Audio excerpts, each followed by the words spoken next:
Je sais ce que je ne veux plus, mais je ne sais pas ce que je veux.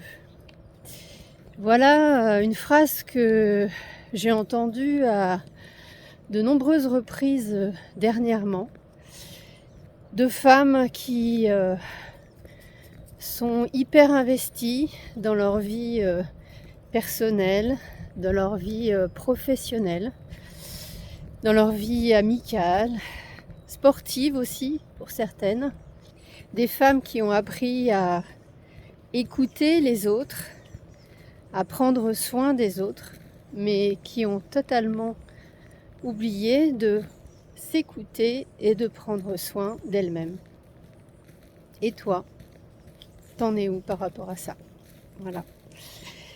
Alors, si on va creuser un petit peu plus ce sujet, eh bien, à quel moment de notre vie on nous a appris à aller écouter nos propres besoins? Et là, on ne parle pas du besoin ou de l'envie d'un iPhone ou de chaussures de sport d'une marque particulière. On parle d'envie profonde. Et en réalité, ça vient connecter avec des besoins vitaux. L'envie, le besoin d'être seul, d'être dans le silence.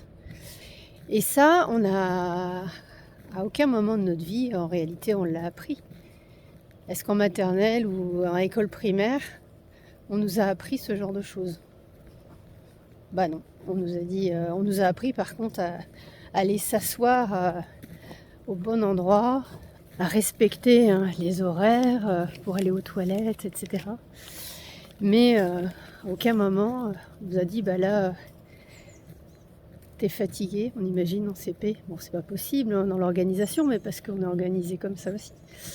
Mais t'as sommeil, eh bien va dormir une demi-heure. Eh ben ça non, on l'a jamais appris.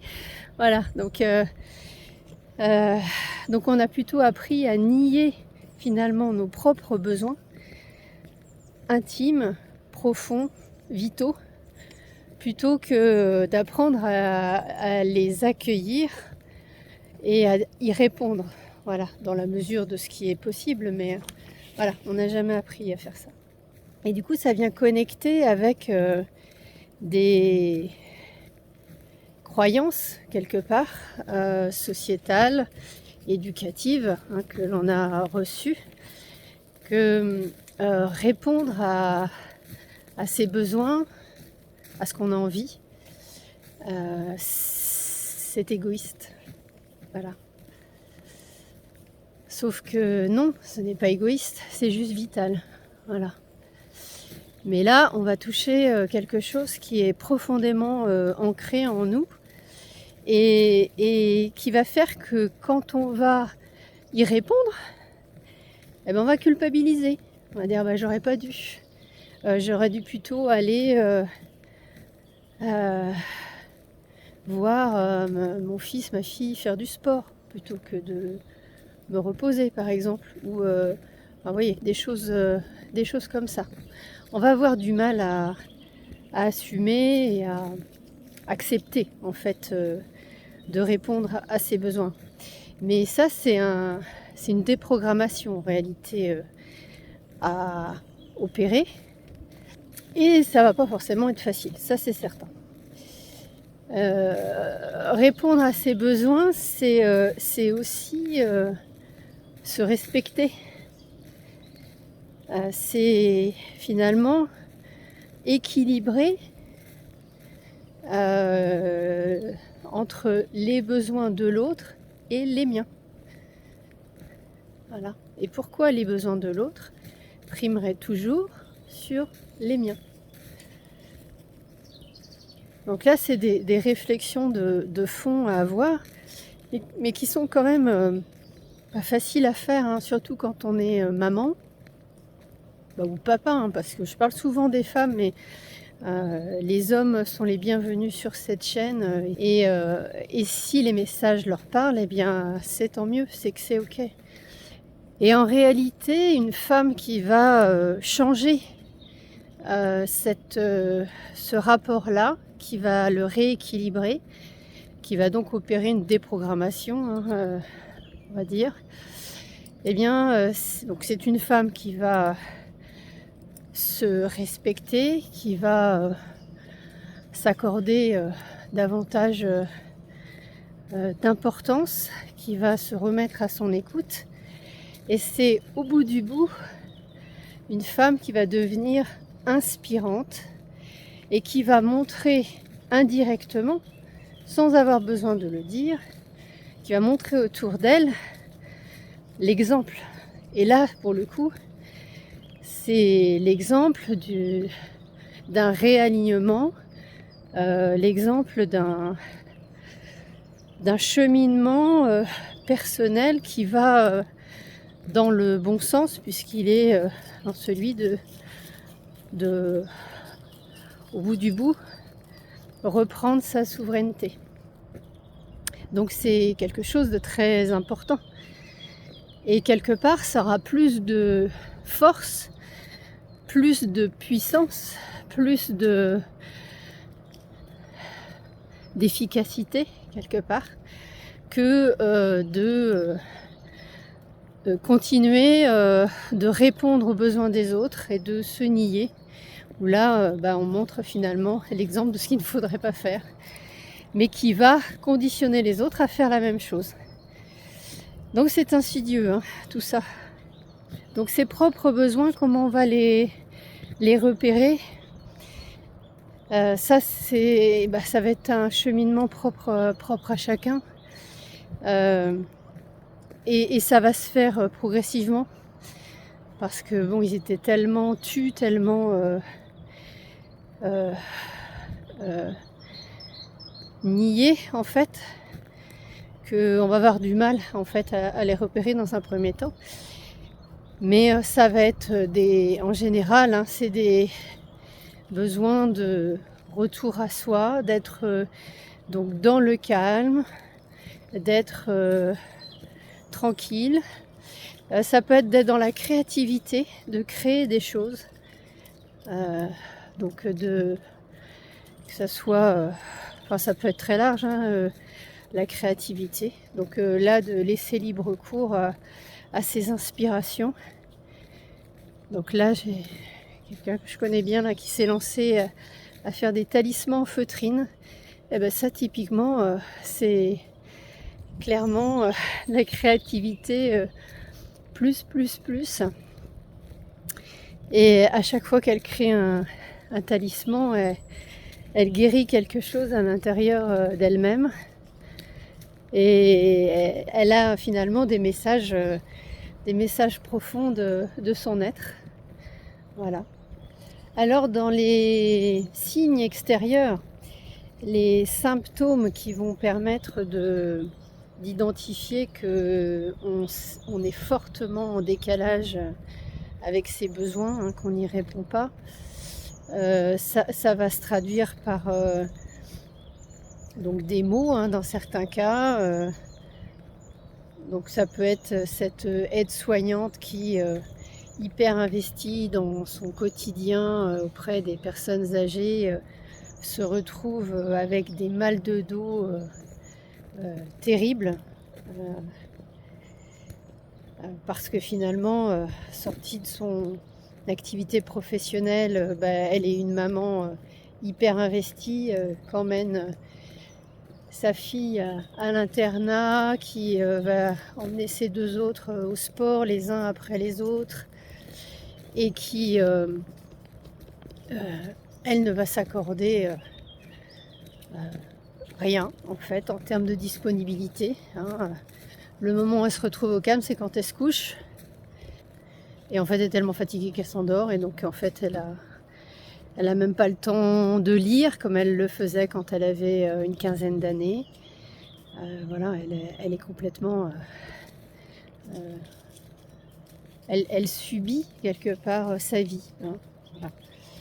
On peut avoir aussi cette enseignante qui, un peu dans les mêmes conditions, mais elle ne va plus avoir du tout de patience vis-à-vis de ses élèves, et alors qu'elle elle avait la vocation d'enseigner et de transmettre, elle devient quelque part ignoble.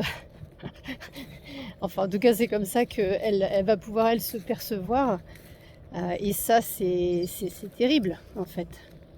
Donc, en fait, ces crises, quelque part, que ça soit par la maladie ou que ça soit par le vécu, le ressenti, c'est des éléments déclencheurs, enfin des éléments, comment dire, qui devraient nous alerter sur ça, en fait, sur qu'il y a quelque chose qui ne va pas. Je suis en décalage avec ce que je suis. Je ne réponds pas à mes besoins.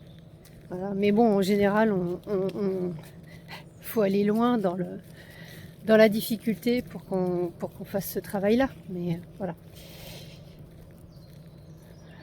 À un moment donné, en général, on y arrive, mais parfois, ça se fait dans la douleur. Et quand on aura conscientisé ça, qu'on sera clairement, on aura compris que on ne répond pas suffisamment à nos besoins, voire pas du tout. Enfin, pas du tout, c'est peut-être excessif, mais et que du coup, ça nous manque, ça nous crée un vide, ça nous épuise, et en fait, au bout du bout, quelque part, on n'est plus vivant, on n'y a plus que l'enveloppe, et on est des robots qui emmenons les enfants à l'école, qui allons les chercher, qui allons au travail, faisons ce qu'on a à faire, et voilà, et on fait les courses, et on mange, et puis c'est l'heure d'aller se coucher, et puis voilà. Et on est passé complètement à côté, et ça peut on est passé complètement à côté de notre vie, et ça peut durer des années, en fait, hein. Et même si on repère cela, souvent on va avoir des freins au changement. On ne va pas s'autoriser par peur des impacts que ça a sur les autres. Donc oui, mais je veux pas que ça impacte ma fille, je veux pas que ça impacte mon mari, je veux pas que ça impacte mes parents, mes collègues, enfin voilà. Et en réalité, c'est nous qui avons peur du changement, parce que finalement, on ne sait pas ce que donnerait la version de nous-mêmes qui répond à ses besoins. Comment est-ce qu'elle interagit, ou elle interagirait avec notre entourage, en fait. On n'a pas cette version-là. Donc en fait, on projette des peurs qui sont la peur du changement, hein, comme à chaque fois. Donc ce qu'il y a à comprendre, c'est que lorsqu'on est aligné, lorsque on nourrit ses besoins, en tout cas qu'on les nourrit beaucoup mieux que ce qu'on faisait précédemment, eh bien on devient un pilier, en réalité, pour sa famille, devient un pilier pour les gens qui sont autour de nous, parce qu'on devient inspirant ou inspirante, et on devient un exemple à suivre. Et ça, sans avoir à le dire, hein, c'est naturel finalement, c'est quelque chose qui est ressenti par les personnes qui nous entourent. Et ça va se faire naturellement. Alors il va falloir peut-être un petit peu de temps, parce qu'au moment du changement, là, au moment où nous on décide et qu'on le met en place, là la peur, elle passe du côté des autres dans un premier temps. jusqu'à ce qu'ils se rendent compte que finalement c'est ok pour eux et que ça se passe bien. Et là, du coup, ça va beaucoup mieux. Voilà. Donc, on peut peut-être s'autoriser à essayer déjà. Ça mange pas de pain, mais faut quand même le faire sur une certaine durée pour voir qu'est-ce que ça m'apporte. Et puis il faudra un petit peu plus de temps pour que les autres voient ce que ça leur apporte également. Sachant qu'ils peuvent ne pas s'en rendre compte, c'est inconscient aussi. Hein. Voilà. Donc écouter ses besoins, c'est se réaligner à soi. C'est se lever le matin ou à certains moments donnés, de temps en temps, c'est de se dire mais là en vrai de vrai, j'ai envie de quoi? Et lorsqu'on a répondu en son âme et conscience à cette question-là, la suite, ça va être de prendre des actions en conséquence. Voilà. Et donc indirectement, c'est aussi d'arrêter, de prendre la décision d'arrêter de faire des choses qui ne nous conviennent pas. Donc c'est de voir des personnes qui nous tirent vers le bas, c'est de faire des activités, des tâches qui ne nous conviennent pas, voilà, mais qu'on faisait précédemment pour faire plaisir à un tel, une telle, ou parce que c'était comme ça. Hein, j'ai toujours fait ça, je fais ça. Donc il peut y avoir plein de raisons. Et donc pour conclure, une femme qui respecte ses besoins, c'est une femme qui s'honore, c'est une femme qui se respecte, c'est une femme qui est inspirante, c'est tout sauf égoïste, parce que en réalité, c'est sacré.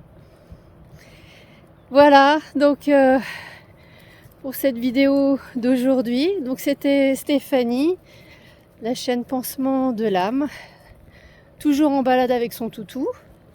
Donc n'hésitez pas à me mettre un like, à partager. Et puis vos commentaires m'intéressent. Voilà. Donc je pense que je continuerai à faire des canalisations. Hein, mais j'avais envie de partager avec vous certaines réflexions. Voilà. À très bientôt. Namasté.